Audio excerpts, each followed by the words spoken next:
Hello friends, good morning. It's me Akhila. Welcome back to my channel me and we vlogs.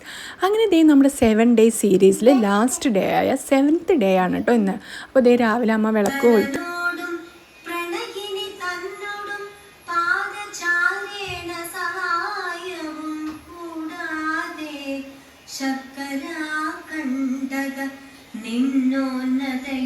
Good morning. അമ്മ കുറി വരച്ചു, യാത് കുറി വരച്ചു. അങ്ങനെ ദേ ഞങ്ങളുടെ കുളി കഴിയലും സ്വാമി തൊഴുതലും എല്ലാം കഴിഞ്ഞ് ഞങ്ങൾ വന്നിരിക്കുകയാണ്. അത് പറഞ്ഞേ welcome back to our channel എന്ന് പറഞ്ഞേ.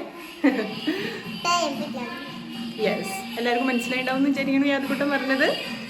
ഇനി ഞങ്ങൾ എന്ത് ചെയ്യാൻ പോവാണ്? യാദു ബ്രേക്ക്ഫാസ്റ്റ് ഉണ്ടാക്കി കഴിക്കാൻ പോവാണ്. പുറത്ത് നല്ല മഴയായിരുന്നു കേട്ടോ. അത് കാരണം ഈ പൂക്കൾ പൊട്ടിക്കുന്നതൊന്നും വ്ളോഗ് എടുക്കാൻ പറ്റിയിട്ടുണ്ടായിരുന്നില്ല. ഞാൻ മുക്കുറ്റിയും നമ്മുടെ ഉരുളിയിലിടാൻ വേണ്ടിയിട്ടുള്ള പൂക്കളൊക്കെ പൊട്ടിച്ചിട്ട് വന്നു. പിന്നെ എപ്പോഴും നമ്മൾ വെള്ള പൂക്കളാട്ടോ എപ്പോഴും ഉരുളിയിൽ ഇടാറുള്ളത്. ഇന്ന് പിന്നെ ഒരു മുക്കുറ്റിയൊക്കെ വെച്ച് കൊടുത്തിട്ടുണ്ടായിരുന്നു. അങ്ങനെ ഇന്ന് നമുക്ക് ബ്രേക്ക്ഫാസ്റ്റിന് ചെറുപയർ കഞ്ഞിയാണ് കേട്ടോ. അപ്പോൾ കഞ്ഞി ഇതേ കുക്കറിൽ വെച്ചിട്ട് അതായിക്കൊണ്ടിരിക്കുന്നു. പിന്നെ അമ്മ ഉച്ചയ്ക്കുള്ളതൊക്കെ അമ്മ പിന്നെ റെഡിയാക്കിയിട്ടുണ്ട്. രാവിലെ കഞ്ഞി വെച്ചിട്ടുണ്ട് കുക്കറിൽ. അതല്ല, ഉച്ചയ്ക്ക് അമ്മ എന്തുണ്ടാക്കി? കറി, പരിപ്പ്, ഉപ്പേരി. അപ്പോൾ നമ്മുടെ യാദുമോൻ ഇതേ അവിടെ ഇരിക്കുന്നുണ്ട്. ഞാൻ അവനോട് യാദ്കുട്ട ഒരു ഡാൻസ് കളിച്ചാലോ അങ്ങനെ എന്തൊക്കെയോ ചോദിച്ചുകൊണ്ടിരിക്കുകയാണെന്ന് തോന്നുന്നു. അപ്പോഴേക്കും അമ്മ അതേ മുക്കുറ്റി ഇങ്ങനെ കുറിയനിക്ക് വേണ്ടിയിട്ട് ഇങ്ങനെ കയ്യിൽ ചാറുണ്ടാക്കണ്ടായിരുന്നു കേട്ടോ. അപ്പോൾ യാദ്കുട്ട അത് കണ്ടുറന്ന് ഓടിപ്പോവുക. അവനപ്പോൾ ഡെയിലി ഇട്ട് കൊടുത്തിട്ട് അത് അവന് കുറി വരയ്ക്കാനുള്ളതാണെന്ന് അറിയാം. അപ്പോൾ അമ്മ അത് ചെയ്യുമ്പോൾ അവൻ വെയിറ്റ് ചെയ്ത് ഇങ്ങനെ നിൽക്കുന്നുണ്ടായിരുന്നു. പിന്നെ കുറിയൊക്കെ വരച്ച് നല്ല സുന്ദര കുട്ടപ്പനായി. പിന്നെ അതേ നമ്മൾ കിച്ചണിൽ കഞ്ഞിയിലിടാൻ വേണ്ടിയിട്ടുള്ള നാളികേരം അമ്മ ചിരകുന്നുണ്ട്. അപ്പോൾ ആ ഗ്യാപ്പിൽ ഞാൻ ഒരു ഗ്ലാസ് വെള്ളമൊക്കെ എടുത്ത് കുടിച്ചിട്ട് അവിടെ ഓരോ സൈഡായിട്ട് ക്ലീൻ ചെയ്ത് തുടങ്ങുമായിരുന്നു കേട്ടോ. ഇന്ന് പതിവിൽ നേരത്തെ പണികളൊക്കെ നമ്മുടെ ഒരുങ്ങിയിട്ടുണ്ടായിരുന്നു. ഞാൻ ഇങ്ങനെ എല്ലാം വ്ളോഗ് എടുത്ത് ചെയ്തില്ല. പടപടാന്ന് വേഗം ഞങ്ങൾ പണികൾ നോക്കി കേട്ടോ. പിന്നെയാണ് അയ്യോ വ്ളോഗ് എടുത്തില്ലല്ലോ എന്ന് ഓർത്തപ്പോൾ പിന്നെ ഫോണൊക്കെ അവിടെ വെച്ചിട്ട് ക്ലീൻ ചെയ്യലും അമ്മ അവിടെ അതേ നാളികേരം ചിരകുന്നുണ്ട്. അതിൻ്റെ ഇടയിൽ ഇങ്ങനെ എന്തൊക്കെയോ വർത്തമാനങ്ങൾ ഞങ്ങൾ പറയുന്നുണ്ടായിരുന്നു. പിന്നെ നാളെ അമ്മയ്ക്ക് ലീവ് ഉണ്ടോ അങ്ങനെയൊക്കെ ചോദിക്കാമെന്ന് തോന്നുന്നു. നാളെ അമ്മയ്ക്ക് അവധി കിട്ടുമോ എന്നറിയില്ല. കിട്ടിയാൽ മതിയായിരുന്നു എന്ന് തോന്നുന്നു. കിട്ടിയാൽ ഹാപ്പിയാണ്. അമ്മയും അച്ഛനൊക്കെ എപ്പോഴും വീട്ടിലുള്ളപ്പോൾ ഒരു സന്തോഷം കേട്ടോ. പിന്നെ അതാ അവിടെ ക്ലീനിങ്ങും കാര്യങ്ങളൊക്കെ കഴിഞ്ഞു. ഇപ്പം എന്തോ ആലോചിച്ചിരിക്കുന്നുണ്ട് ഞാൻ കുറച്ച് സമയം. അത് കഴിയുമ്പോഴേക്കും നമ്മുടെ കഞ്ഞിയൊക്കെ സെറ്റായിട്ടുണ്ട്. യാദക്കുട്ടിൻ്റെ കുറുമ്പ് കാണണം നിങ്ങൾക്കതേ.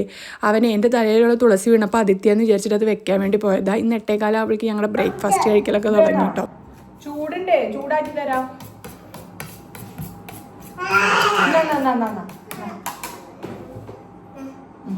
കഴിച്ചേ.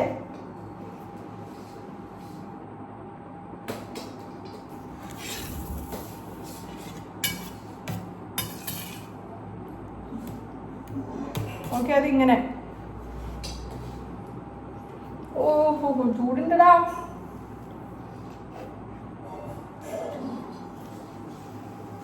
ചൂട് ചൂടുണ്ട്. ഓക്കെ, അതുപോലെ നല്ലത് ഞാൻ ചൂടാറ്റിയിട്ടാണ് കൊടുത്തിട്ടുണ്ടായിരുന്നത്. പിന്നെ അവൻ ഇങ്ങനെ കളിച്ചുകൊണ്ടിരിക്കുകയായിരുന്നു. അപ്പോൾ പിന്നെ ഞാൻ വേഗം അവന് വാരി കൊടുക്കാമെന്ന് വിചാരിച്ചു കേട്ടോ. അങ്ങനെ ഞാൻ യാദക്കുട്ടിന് കൊടുത്തിട്ടുണ്ട്. അതിൻ്റെ ഒപ്പം തന്നെ ഞാനും കഴിച്ചു, അമ്മയും കഴിച്ചു. പിന്നെ കഴിച്ചു കഴിഞ്ഞപ്പോൾ പിന്നെ നമ്മൾ എന്നും ചെയ്യുന്ന പോലെ തന്നെ അവിടെ ഡൈനിങ് ടേബിളും അവിടെയൊക്കെ ഒന്ന് ക്ലീൻ ചെയ്തു. എല്ലാവിടെയും ഒന്ന് അടിച്ചു വാരിയിട്ട്. അപ്പോൾ ഉണ്ണി കയറിയിട്ട് എപ്പോഴും ദിവാങ്കോട്ടിൽ വിരി എപ്പോഴും കേട് വന്നുകൊണ്ടിരിക്കും. അയ്യോ, വോയിസ് ഓവർ കൊടുക്കുമ്പോൾ ഉണ്ണി വിളിക്കുന്നുണ്ട്, എന്തോ നോക്കട്ടെ. അങ്ങനെ ഇത് എല്ലാവിടെയും അടിച്ചു വരുന്നുണ്ട് കേട്ടോ. പിന്നെ റൂമിലും എല്ലാവിടെയും അടിച്ചിട്ടാണ്. മോർണിംഗ് നമ്മൾ അടിച്ച് തുടച്ച ശേഷമാണ് വിളക്ക് കൊളുത്ത. വീഡിയോ കാണുന്ന എല്ലാവർക്കും അറിയാം. ഉണ്ണികളുള്ള വീടൊക്കെ ആയതുകൊണ്ടും ഉണ്ണിക്ക് ഫുഡൊക്കെ കൊടുത്ത് കഴിയുമ്പോൾ പിന്നെയും ഇതാവും. അപ്പോൾ എന്നും ഞാനും അതെല്ലാം കഴിഞ്ഞിട്ട് ഒന്നും കൂടെ എല്ലാവിടെയും ജസ്റ്റ് ഒന്ന് അടിച്ച് തുടയ്ക്കാറുണ്ട്. തുടയ്ക്കൽ പറഞ്ഞ പോലെ ഡൈനിങ് ഹാളും കിച്ചണും മാത്രമേ തുടയ്ക്കുള്ളൂ, റൂമുകളൊന്നും തുടയ്ക്കില്ല.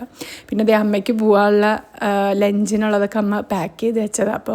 അപ്പോൾ അമ്മയെ റെഡിയായോ എന്നൊക്കെ നോക്കാൻ വേണ്ടി പോയപ്പോഴേക്കും അമ്മ ഡ്രസ് ചേഞ്ചൊക്കെ ചെയ്ത് അമ്മയും റെഡി ആയിട്ടുണ്ടായിരുന്നു കേട്ടോ. ഇത് കണ്ടോ നമ്മുടെ യാദുമോൻ ഈ ഒരു സ്റ്റൂൾ വെച്ചിട്ടാണ് യാദക്കുട്ടൻ്റെ മെയിൻ കളി. ചിലപ്പോൾ അതിലിങ്ങനെ സെൻറ്ററിലിരുന്ന് ഉരുണ്ടൊക്കെ കളിക്കും. എനിക്ക് പേടിയാണ് വീഴുമെന്ന്. ചീത്ത പറഞ്ഞപ്പോൾ എടുത്ത് വെക്കാൻ വേണ്ടി കറക്റ്റ് പൊസിഷനിൽ എടുത്ത് വെക്കാൻ പറഞ്ഞപ്പോൾ മോൻ അത് എടുത്ത് വെക്കാൻ പോവാണ് കേട്ടോ. അപ്പോഴേക്കും അമ്മ ടാറ്റൊക്കെ പറഞ്ഞ് അമ്മ റെഡിയായി കണ്ടപ്പോൾ അതിൻ്റെ ഒരു മൂഡ് മാറി. അപ്പോൾ ഞാൻ വേഗം ഒരു സ്റ്റോറി വെച്ച് കൊടുത്തത്. ഇത്ര അടുത്തൊന്നും അവൻ കാണാറില്ല. ഞാൻ വേഗം ബാക്കിലേക്ക് ഇരുത്താറുണ്ട് കേട്ടോ ടി വിയുടെ. അങ്ങനെ ദേ അമ്മ ഇറങ്ങി. വൈകുന്നേരം വരെ അപ്പം ഞങ്ങൾ ഇങ്ങനെ ഇരിക്കാം. ആ ശരി. ആ അങ്ങനെ ദേ അമ്മയും വർക്കിന് പോയിരിക്കുകയാണ് കേട്ടോ. ഇന്ന് സക്സസ്ഫുള്ളി അങ്ങനെ നമ്മുടെ ഡേ 7 നമ്മൾ കംപ്ലീറ്റ് ചെയ്തിരിക്കുകയാണ്. അപ്പോൾ നമ്മളൊരു 7 ഡേ സീരീസ് പോലെയായിരുന്നു സ്റ്റാർട്ട് ചെയ്തിട്ടുണ്ടായിരുന്നത്, കർക്കിടക മാസത്തെ ആദ്യത്തെ 7 ദിവസത്തെ ഒരു ഡെയിലി വ്ളോഗ് എന്നുള്ള രീതിയിൽ. അപ്പോൾ ഞാൻ സ്റ്റാർട്ടിങ് പറഞ്ഞിട്ടുണ്ടായിരുന്നു എനിക്കത് കംപ്ലീറ്റ് ആക്കാൻ പറ്റുമോ എന്നറിയില്ല, എന്നാലും മാക്സിമം ട്രൈ ചെയ്യാമെന്ന്. ഫൈനലി ഇതേ ഇന്നാണ് നമ്മുടെ 7th ഡേ. ഇന്നത്തെ വ്ളോഗ് നമ്മൾ എടുത്തിട്ടുണ്ട്. അപ്പോൾ ഇനി നാളെ മുതൽ ഡെയിലി വ്ളോഗൊന്നും ഉണ്ടാവില്ല കേട്ടോ. അപ്പോൾ ഇന്ന് നമ്മുടെ ലാസ്റ്റ് ഡേ 7 ഡേയുടെ ഇത് സീരീസ് നമ്മളിവിടെ സ്റ്റോപ്പ് ചെയ്യാണ്. അപ്പോൾ ഇതുവരെയുള്ള നമ്മുടെ വീഡിയോസൊക്കെ ഇഷ്ടപ്പെട്ടിട്ടുണ്ടെങ്കിൽ, ഇതുവരെ നമ്മുടെ ചാനൽ സബ്സ്ക്രൈബ് ചെയ്യാത്ത ഫ്രണ്ട്സ് ഉണ്ടെങ്കിൽ ഒന്ന് നമ്മുടെ ചാനലൊന്ന് സബ്സ്ക്രൈബ് ചെയ്ത് സപ്പോർട്ട് ചെയ്യണേ. അപ്പോൾ വീണ്ടും നമ്മുടെ പുതിയ വീഡിയോസൊക്കെ ആയിട്ട് കാണുന്നതുവരേക്കും ബൈ ബൈ.